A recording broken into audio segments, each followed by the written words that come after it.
उन्होंने शपथ लिया है। मतलब गर्मी, बरसात, जाड़ा, सब समय में उन्होंने शपथ लिया है। बीच बीच में जब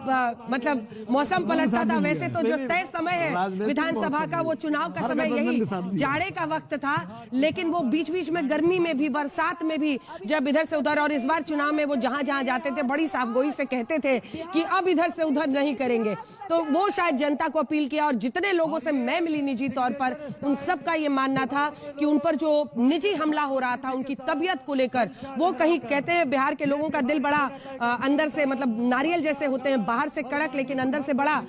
मुलायम होता है, पिलपिला होता है। और शायद इसीलिए उन्होंने ये सोचा था कि इस बार नीतीश कुमार को वो ऐसी जगह पर बिठाएंगे जैसे उनको एक अच्छी विदाई भी देनी हो, क्योंकि कई लोग ये मानते हैं कि शायद ये जो उनका रहेगा कार्यकाल, ये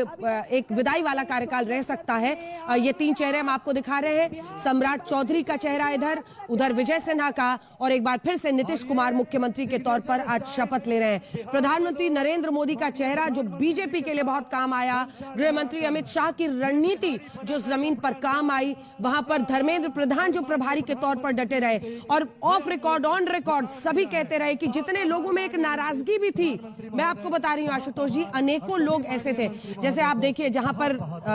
बागी अगर कोई बन भी रहा था तो अमित शाह डायरेक्टली बात कर रहे थे। मतलब इस तरह के वॉर फुटिंग पर यह चुनाव, क्योंकि बिहार को एक बार अपनी झोली में आने के बाद अब तो बंगाल पर नजर है। मुझे लगता है कि जिस दिन बीजेपी दफ्तर पीएम पहुंचे थे तभी से बंगाल पर नजर थी, लेकिन वहां की पहले ये बिहार नहीं खोना चाहती थी बीजेपी।